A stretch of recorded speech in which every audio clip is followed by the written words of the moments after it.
ነገር ግን ማንሳት የምፈልገው የዋጋ ንረትና የኑሮ ውድነትን በተመለከተ ነው።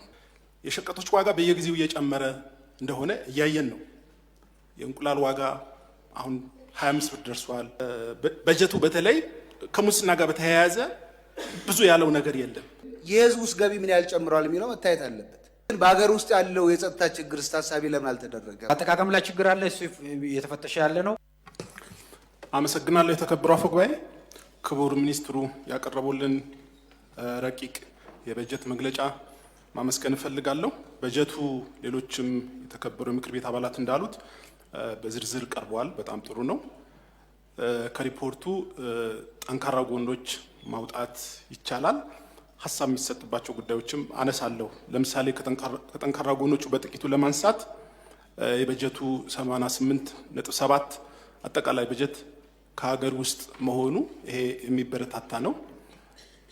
ገበያ መር የውጭ ምንዛሪ መከተላችን በጥቁር ገበያና በመደበኛ ገበያ የገንዘብ ዝውውር ማጥበቡ አጠቃላይ የተወሰዱ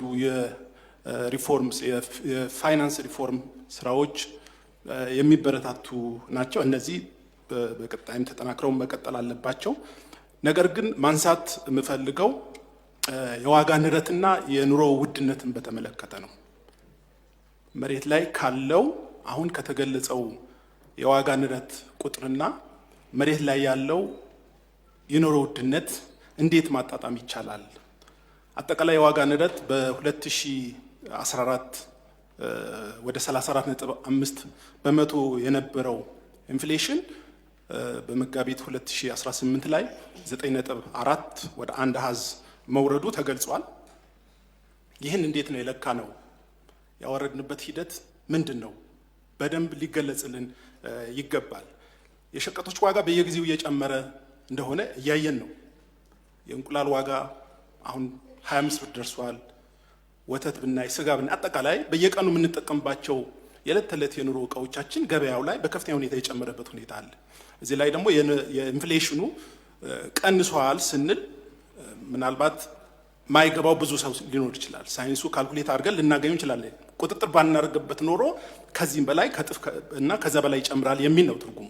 ግን የኑሮ ውድነቱ በምን አይነት ሁኔታ መቀነስ ይቻላል? በሀገር ውስጥ የሚመረቱ ምርቶች ጭምር ነው ዋጋቸው እየጨመረ ያለው እና ገበያ ላይ ያለው መሰረታዊ የሸቀጦች ዋጋ አሁን ከዜጋው የመግዛት አቅም ጋር የሚጣጣም አይደለም፣ በጣም ከፍተኛ ነው።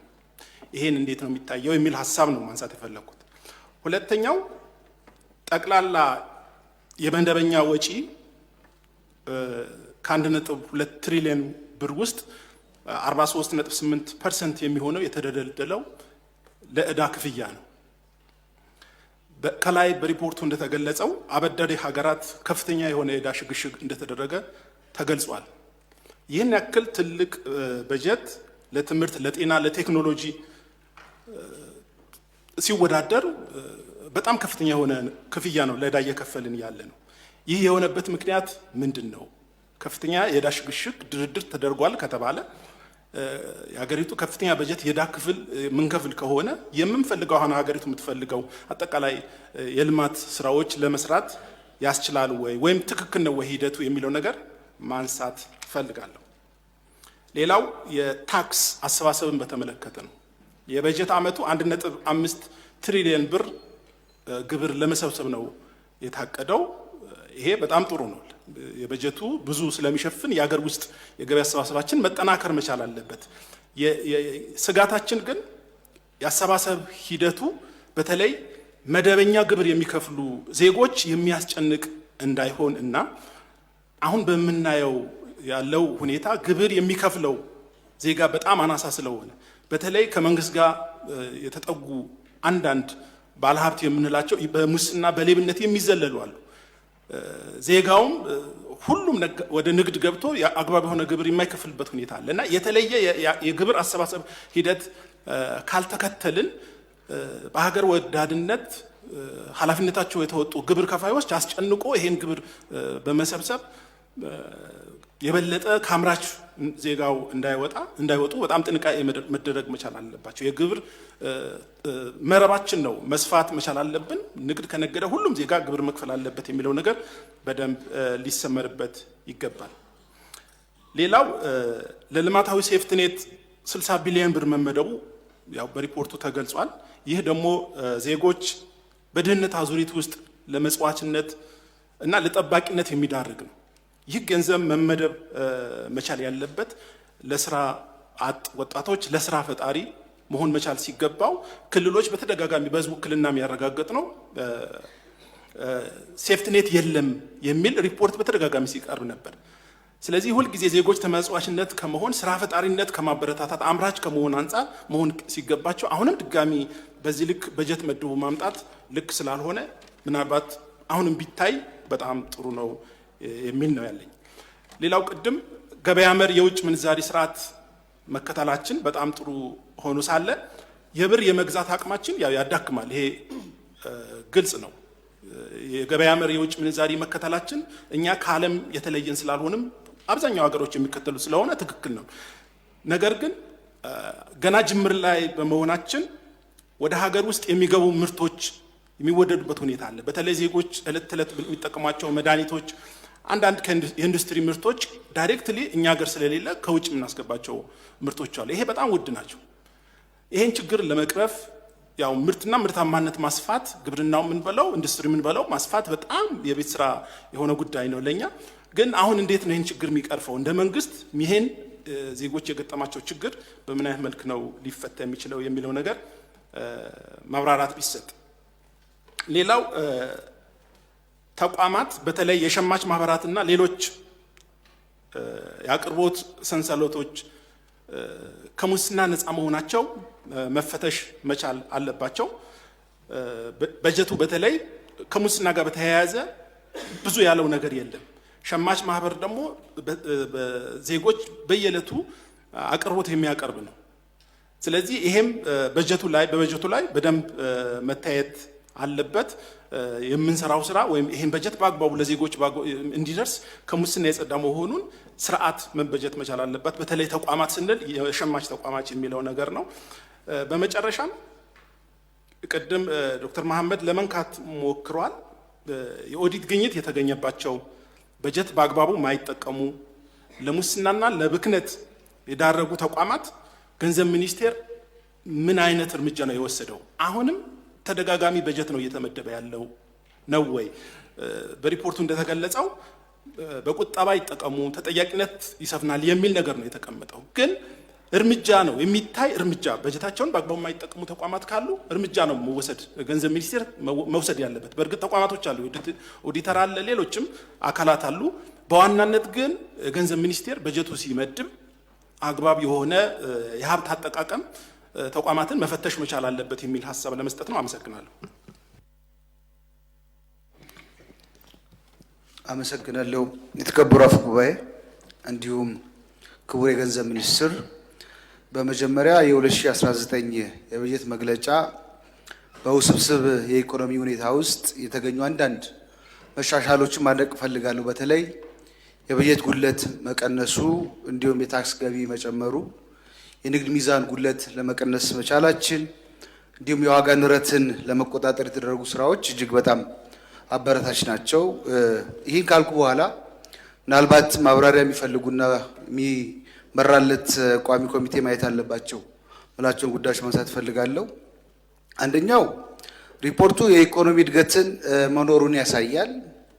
ነገር ግን የኢኮኖሚ እድገት ትርጉም የሚኖረው በተጨባጭ በህዝብ ህይወት ውስጥ ተጨባጭ ለውጦችን ማምጣት ሲችል ነው እና በየጊዜው በየገበያው የሚፈጠረው የኑሮ ውድነት አሁንም የብዙ ቤተሰቦችን ጫና ውስጥ የከተተ መሆኑ ይታወቃል።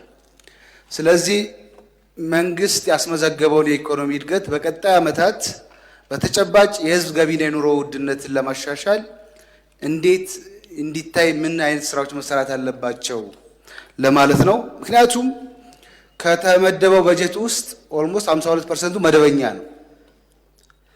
ከ52ቱ ደግሞ 44% ለዕዳ ክፍያ ነው። ቀሪው ደግሞ ለድጎማ ነው፣ ለነዳጅ፣ ለማዳበሪያ እና ለደሞዝ ነው። የትኛው በጀት ነው ወርዶ የህዝባችን ህይወት ሊቀይር የሚችለው የሚለው ጥያቄ በደንብ ማብራሪያ ይፈልጋል። ቋሚ ኮሚቴውም በደንብ ማየት አለበት ብዬ አስባለሁ። ሌላው እንግዲህ እንደሚታወቀው በጀት ቁጥር ብቻ አይደለም የህዝቦች ህይወትም ጭምር ስለሆነ ገቢ መጨመሩ ጥሩ ነው። ነገር ግን የህዝቡስ ገቢ ምን ያህል ጨምሯል የሚለው መታየት አለበት፣ ሊፈተሽ ይገባል። ምክንያቱም የህዝቡ ገቢ ካልጨመረ የመንግስት ገቢ ሊጨምር ስለማይችል፣ ስለዚህ የመንግስት ገቢ ከፍ እያለ የዜጎች ኑሮ የማይሻሻል ከሆነ ግን ይሄ ለእኛ ስኬት ሊሆን ስለማይችል እዛ ጋር በደንብ መታየት አለበት ብዬ አስባለሁ። ሌላው ከቁጥሮች ባሻገር የምናያቸው አንዳንድ አሳሳቢ ጉዳዮች አሉ። በሪፖርቱ ላይ የመካከለኛው ምስራቅ ጦርነት እንደ ስጋት ተወስዶ ታሳቢ ተደርጎ ነው በጀቱ የተሰራው። ነገር ግን በሀገር ውስጥ ያለው የጸጥታ ችግር ታሳቢ ለምን አልተደረገም? በተለያዩ አካባቢያችን ክፍሎች የጸጥታ ችግሮች፣ መፈናቀሎች፣ ግጭቶች አሉና የንግድ ስርዓቱንም ምርታማነቱንም ስለሚጎዱ ምን ያህል ታሳቢ ተደርገዋል የሚል ጥያቄ አለ። ምክንያቱም ሰላም ሳይኖር ልማት ሊኖር አይችልም። ልማት ከሌለ ደግሞ የህዝቡን ኑሮ ማሻሻል ስለማንችል የበጀት እቅዶች ከሰላምና ከድህነት ጋር አብረው መተግበራቸው ማረጋገጥ ስለሚያስፈልግ ማለት ነው። ሌላው የፕላንና በጀት ቋሚ ኮሚቴ በደንብ ማየት አለበት ብዬ የማስበው የበጀት ክፍፍል ፍትሐዊነቱን በደንብ ማየት መቻል አለበት። በጀት ሲመደብ ያው ይታወቃል ህዝብ ቁጥር ምናምን እየተባለ ማለት ነው። ነገር ግን ወደ ኋላ በመሰረተ ልማት የቀሩ ክልሎች አሉ፣ እንደ ቤንሻንጉል ጉሙዝ፣ ጋምቤላ በህዝብ ቁጥር አነስተኛ የሆኑ ጥሩ ሪሶርስ ኮንትሪቢዩት የሚያደርጉ ነገር ግን መሰረተ ልማት ወደ ኋላ የቀሩ ክልሎች ላይ በፍትሐዊነት በጀት መመደቡን እንዲያዩ፣ በተለይ ሚዛናዊ ልማት ላይ አካታችነት ላይ በደንብ መታየት አለበት ብዬ አስባለሁ። ሌላው በስተመጨረሻ ማነሳው ጉዳይ በተለይ የበጀት መግለጫው የማክሮ ኢኮኖሚ ማሻሻሎችን በሰፊው ያቀርባል። ነገር ግን በሀገራችን አሁን የሚታዩ የኑሮ ውድነት፣ የወጣቶች ስራ አጥነት፣ በክልሎች መካከል ያለው የልማት ልዩነት በቀጣይ በምን ፕሮግራሞች ሊፈቱ ይችላሉ የሚለውን ጉዳይ ማብራሪያ ቢሰጥ ብዬ ነው። መደበኛና ካፒታል ላይ የተነሳ ጥያቄ አለ። ይሄንን የአንደርስታንዲንግ ችግር ስላለ በደንብ ምክር ቤቱ እንዲያውቀው በቁጥር ባስደግፍ ጥሩ ይመስለኛል። ዘንድሮ ተደግፎ የቀረበው የካፒታል በጀት 568.2 ቢሊዮን ነው። ማህበራዊ ድጎማዎች ተቀንሰው፣ ዕዳ ክፍያ ተቀንሰው፣ ስራ ማስኬጃ የሚባለው ደሞዝ፣ አበል፣ ጥቅማጥቅም፣ ነዳጅ ምናምን አላቂቃ በጠቅላላ የሚባለው አክቹዋል መደበኛ ስራ ማስኬጃ የሚባለው 170.8 ቢሊዮን ነው። ከትክክለኛው የስራ ማስኬጃ በጀታችን በከፍተኛ እጥፍ ያለው ካፒታል በጀት ነው ተደግፎ የቀረበው። መደበኛ የሚለው አጠቃላይ አጠራር ሁሉንም ስለሚመለከት ነው። መጠባበቂያም እዛ ውስጥ ነው ያለው፣ የማዳበሪያም እዛ ውስጥ ነው ያለው፣ የነዳጅም እዛ ውስጥ ነው ያለው፣ ማህበራዊ ድጎማዎቹ በሙሉ እዛ ውስጥ ነው ያሉት፣ ከካፒታል ውጭ ያሉት በጠቅላላ ማለት ነው። ዕዳ ክፍያም እዛ ውስጥ ነው ያለው። 1.2 ትሪሊዮን የሆነበት ምክንያት በዛ ነው። አክቹዋል ባለበጀት መስሪያ ቤቶች ተብለው ይሄው ምክር ቤትና በካቢኔ የተቋቋሙ የኢትዮጵያ መንግስት አስፈጻሚ ተቋማት በጠቅላላ የመደበኛ ወጪያቸው የሚባለው መደበኛ ወጪ ተደግፎ የቀረበው 170.8 ቢሊዮን ብቻ ነው። ስለዚህ ትክክለኛው መደበኛ በጀትና የቀረበው ካፒታል በጀት በሚነጻጸርበት ጊዜ በከፍተኛ እጥፍ ካፒታል በጀቱ ይበልጣል። ጠቅላላ መደበኛ ሲባል የዲፌንስም የሴኩሪቲም የአስተዳደርም የዕዳ ክፍያው በጠቅላላ አንድ ላይ ስለሚገባ ነው። ለምሳሌ 100 ቢሊዮን ማዳበሪያ ድጎማ ተይዟል። ስሙ መደበኛ ይሁን እንጂ ማዳበሪያ ድጎማ ማለት እያንዳንዱ ኢትዮጵያ አርሶ አደርና አርብቶ አደር ለሚያካሄደው ግብርና ግብአት የማዳበሪያ ዋጋ ደግሞ አሁን ሰምታችኋል። በሚድል ኢስት ጦርነት ምክንያት ከ2 እጥፍ በላይ ናደገው በአንድ ጊዜ ማለት ነው። መንግስታችን ከፍተኛ ኮሚትመንት ስላለው ለዚህ ማዳበሪያ ድጎማ አሁንም 100 ቢሊዮን ተይዟል ማለት ነው። የነዳጅም ድጎማ የሚለው 20 ቢሊዮን ነው። 110 ምናምን ቢሊዮን ለካፒታላይዜሽን ነው። ይሄ ማለት ምን እንደሆነ የተከበረው ምክር ቤት እንዲገነዘብ ትንሽ ባስረዳ ጥሩ ነው። ዘንድሮ ከልማት አጋሮች ጋር እጅግ በጣም ስኬታማ የሚባል የልማት ትብብር ስራዎችን ሰርተናል። ከአይኤምኤፍም ጋር ከወርልድ ባንክም ጋር ከሌሎች የልማት አጋሮችም ጋር ማለት ነው። በጣም ጠቃሚ ነው የሚባል የበጀት ሰፖርት ከዓለም ባንክ ጋር ዴቨሎፕመንት ፖሊሲ ኦፕሬሽን የሚባለው ኦልሞስት አጋባደን በቅርቡ በዚህ ወር ውስጥ የሚፈስ ይሆናል። እነዚህ የሚፈሱ ትልቅ ሪሶርሶች የምንጠቀምባቸው ለሁለት ጉዳይ ነው። አንደኛ ለመደበኛው ዘንድሮ ለጸደቀው በጀት እና ለሚቀጥለው ዓመት አሁን ለምናጸድቀው በጀት ቀጥተኛ የበጀት ድጋፍ የሚያደርጉት ነው። ሁለተኛውና ግን ሲግኒፊካንቱ ራፒድ ሪስፖንስ ኦፕሬሽን የሚባለውን ኦፕሬሽን $600 ሚሊዮን ለነዳጅ ክፍያ እናውላለን። $600 ሚሊዮን ከዓለም ባንክ የሚመጣው ማለት ነው። $450 ሚሊዮን የበጀት ሰፖርት ከዓለም ባንክ የሚመጣው እንደገና ለነዳጅ ክፍያ ይውላል። አሁን ዘንድሮ በበጀት ተደግፎ የቀረበው ካፒታላይዜሽን ተብሎ የቀረበው ለኢትዮጵያ ነዳጅ ድርጅት ካፒታላይዜሽን ብለን ምንለው አክቹዋል ትርጉሙ ምን ማለት ነው? ባለፉት ዓመታት የኢትዮጵያ መንግስት ነዳጅን ሲደጎም የከረመው በሂሳብ አመዘጋገብ ነው። በቀጥታም ደጉመናል፣ በሂሳብ አመዘጋገብም ደጉመናል። ከ300 በላይ ቢሊየን ተከፋይ ተሰብሳቢ በፌደራል መንግስቱ ላይ ታሳቢ የተደረገ በስታቢላይዜሽን ነዳጅ ስታቢላይዜሽን ፈንድ ውስጥ የተመዘገበ አለ። እሱ ማለት የድርጅቱን ካፒታል ሙሉ ለሙሉ ይበላል። ስለዚህ ያንን መተካት ግዴታ ይሆናል ማለት ነው። ስለዚህ ከአይኤምኤፍም የሚመጣው ሲግኒፊካንት ሰፖርት በዜና ማየታችኋል። ከ400 ምናምን ሚሊዮን በላይ የተወሰነው የበጀት ድጋፍ ይሆናል። አጠቃላይ ዶላሩ ደግሞ ባላንስ ኦፍ ፔመንት ሰፖርት ነው የሚሆነው።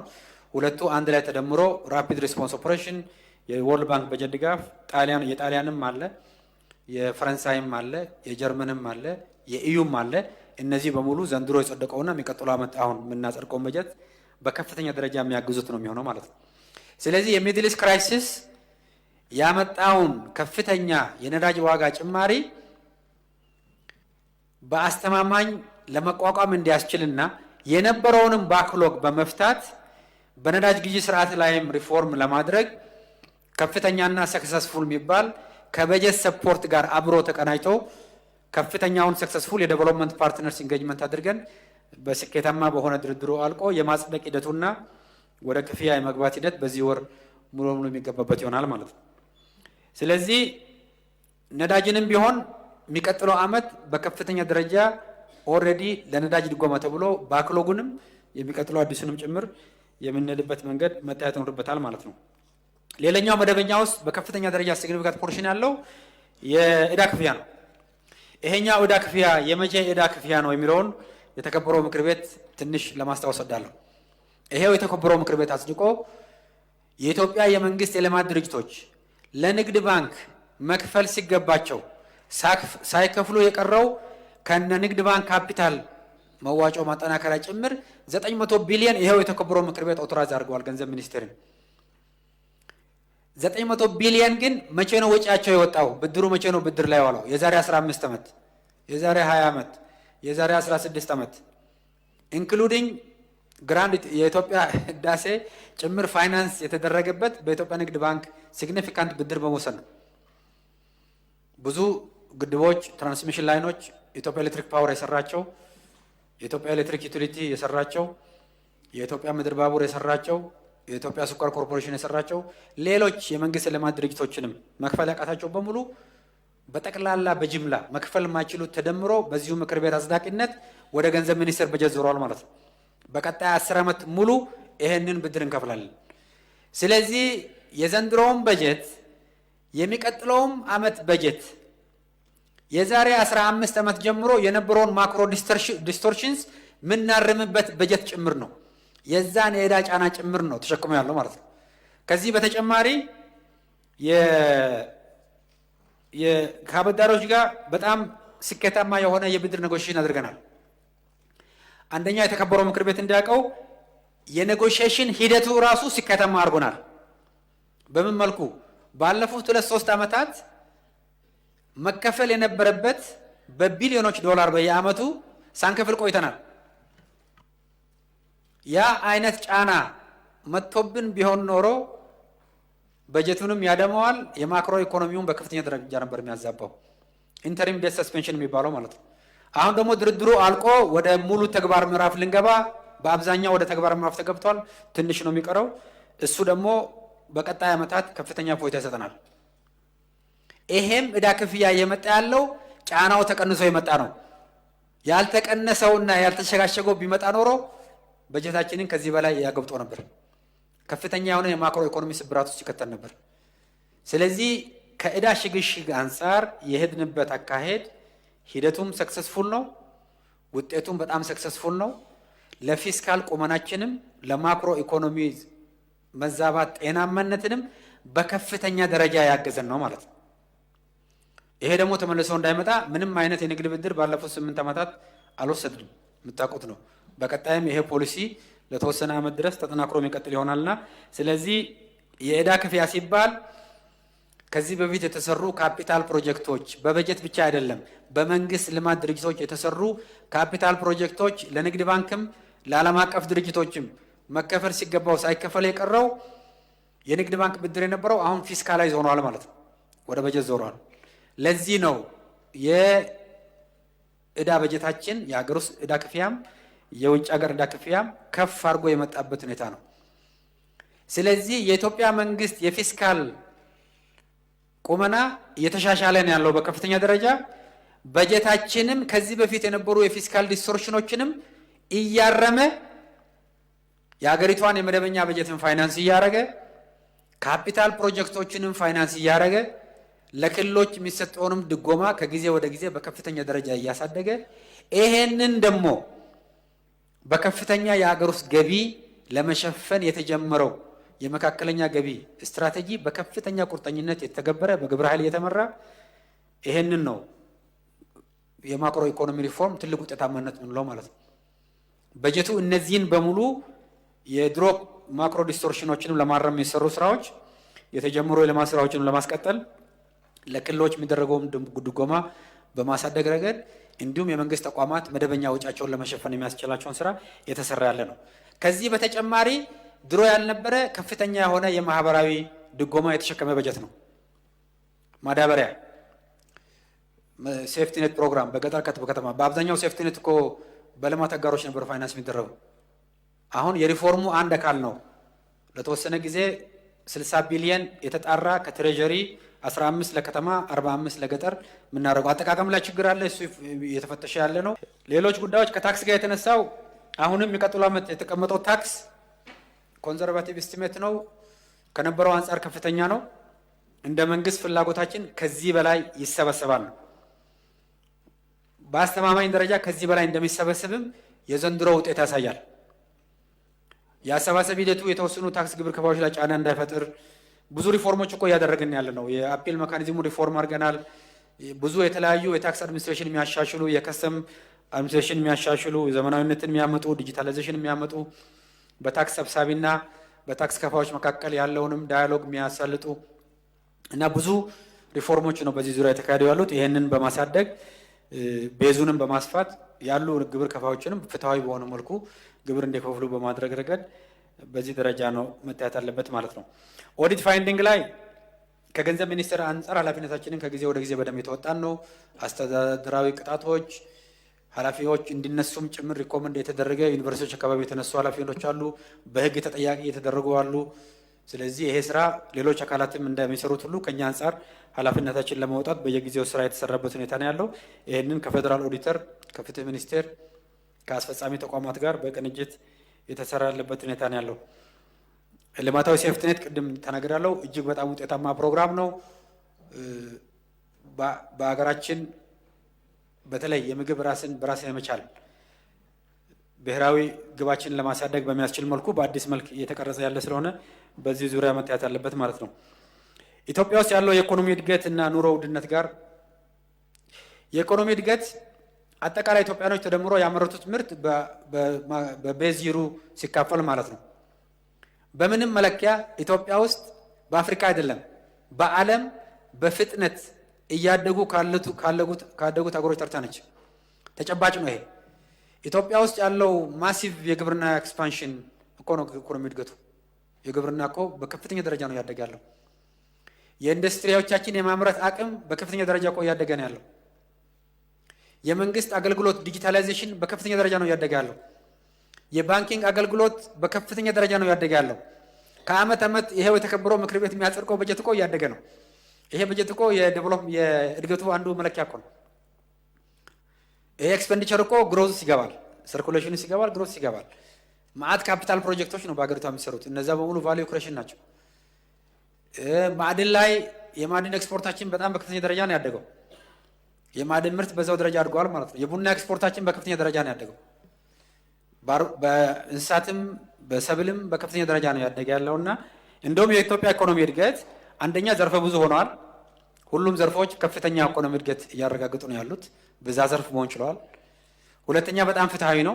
አብዛኛው የኢኮኖሚ እድገት ምንጭ የተወሰኑ ባለሀብቶች የሰሩት ትላልቅ ፕሮጀክቶች አይደሉም። አርብቶ አደሩና አርሶ አደሩና የከተማው ሰፊው ህዝብ ነው። ስለዚህ ከእድገት ምንጭነት አንጻርም ፍትሃዊ ነው። ምንም እዛ ላይ በማንም መገምገሚያ መሳሪያ ከብዙ አገሮች ተርታ በምታይበት ጊዜ ከፍትሃዊነት አንጻር የተሻለ ነው የሚባለው። ይሄ ማለት በሁሉም የአገሪቱ ክልሎችና አካባቢዎች እኩል ኢኮኖሚክ እንቅስቃሴ ይፈጠራል ማለት አይደለም። ያንን ኤክስፔክት ማድረግም ስህተት ነው። ኢኮኖሚ ግሮዝ በተወሰኑ ኮሪዶሮች፣ በተወሰኑ የማዕድን ቦታዎች ወይም በተወሰኑ የኤክስፖርት ኢምፖርት መተላለፊያ ኮሪዶሮች ወይም ከፍተኛ የህዝብ ቁጥር ያለባቸው አካባቢዎች ነባራዊ በሆነ ሁኔታ ሰብሰብ የማለት ባህሪ ሊኖራቸው ይችላል። የኢኮኖሚ እድገት ግን የትምህርት፣ የጤና፣ የመንገድ፣ የማህበራዊ ተቋም በሁሉም አካባቢ ሊፈጠር የሚችል ኢኮኖሚ እድል እንዲፈጠር ከማስቻል አንጻር ደግሞ ኢኮኖሚ እድገት ላይም በስፋት የተሰራ ነው ያለው ማለት ነው እንጂ ማን ኢንቨስተር መጥቶ የት ቦታ ይሁን የሚለው ኢንቨስተሩ ነው የሚመርጠው ማለት ነው። የትኛው ሎኬሽን ለምሳሌ ሰፊ ህዝብ ቁጥር ያለው ትላልቅ ከተሞች ዙሪያ መሆን የሚፈልግ ኢንቨስተር በጣም ብዙ ነው። ለዛም ነው በትላልቅ ከተሞች ዙሪያ ጠርቀም ያለ የኢንዱስትሪ ክምችት የምታይበት ምክንያት ማለት ነው። ሶ ጂኦግራፊ ዲተርሚንስ ኢኮኖሚክ አክቲቪቲ። ባለፉት 8 ዓመታት በመንግስት በጀት ምክንያት ፍትሃዊነት የማዛባት ስራ ተሰርቷል ብዬ አላምንም። መንገድም ራሱ በስፋት የያዝነው እኮ የፍትሃዊነት ችግርን ለመፍታት ነው። ዩኒቨርሲቲዎችም በሁሉም ሀገሪቱ አካባቢዎች ነው ያሉት። ማዳበሪያ ደግሞ ለሁሉም ኢትዮጵያ ገበሬ ነው። ደሞዝ ደግሞ ለሁሉም ኢትዮጵያዊ ነው። ስለዚህ ከመንግስት ፊስካል ኤክስፔንዲቸር አንጻር በጀቱ ሲገመገም ፍትሃዊ ነው፣ ምንም ጥርጥር የለውም።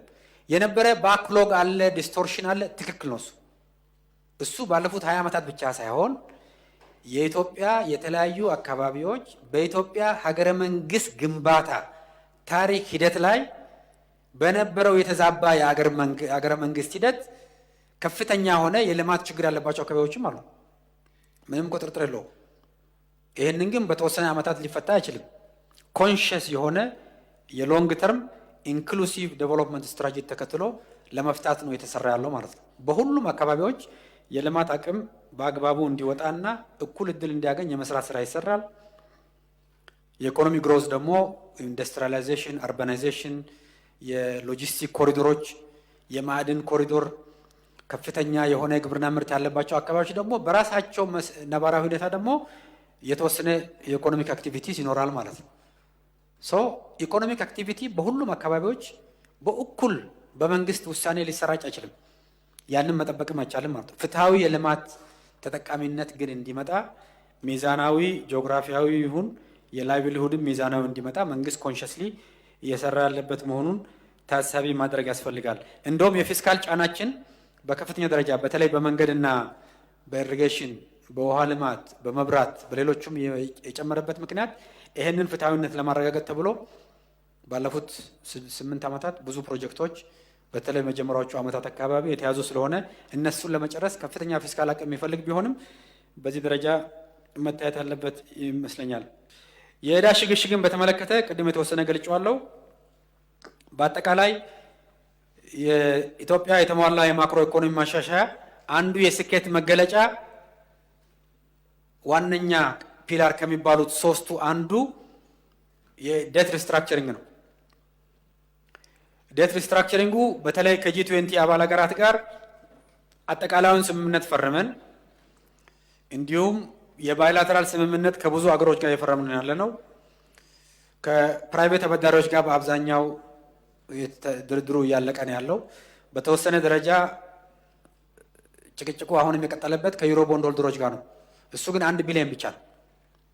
ከአጠቃላይ የውጭ ዕዳ አንጻር ከ10% በታች ነው። 90%ቱ በአስተማማኝ ደረጃ መልክ ይዟል። ይሄኛውም ደግሞ በቅርቡም በጣም ድርድሩ ተጠናክሮ ያለበት ሁኔታ ነው ያለው።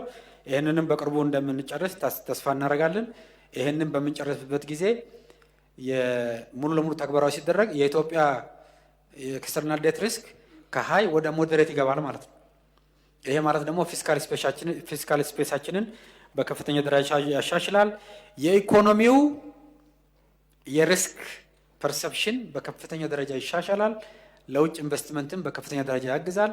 የእኛን የፊስካል ቁመና ያሻሽላል። በተለይ ይሄ የዕዳ ሽግሽግ ሂደት የአበዳሪ ሀገሮችንም በከፍተኛ ደረጃ የምናመሰግንበት ባለፉት ሂደቱ ላይ ክፍያ ቆሞ ነው ድርድሩ ሲካሄድ የነበረው። ያ ክፍያ ብንገደን ኖሮና ብንከፍልና አብዛኛው በጀታችን እዚህ ላይ ብናውል ስብራቱ በጣም ከፍተኛ ነው የነበረው። ውጤቱም ጥሩ ነው። በሂደቱም ተጠቅመናል። የአጠቃላይ የተሟላ ማክሮ ኢኮኖሚ ማሻሻያው ከዚህ አንጻር እጅግ በጣም ስኬታማ መሆኑ ማየት ያስፈልጋል። ሌላኛው የውጭ ምንዛሪ ተመን ባይን ላርጅ እየተረጋጋ ነው። የተወሰነ ጭማሪ ከጊዜ ወደ ጊዜ ሊኖረው ይችላል። ግን የልማት አጋሮችም በቅርቡም ግምገማ አድርገዋል። ባደረጉትም ግምገማ የኢትዮጵያ ኤክስቼንጅ ሬት ማርኬቱ ጥሩ እየሄደ ነው። ስቴቢሊቲውም በጣም ጥሩ ነው። ከጠበቁት በላይም ስቴብል ነው። እንደውም አንዳንድ አገላለጻቸው ኦቨርሊ ስቴብል ጭምር ይሉታል ማለት ነው።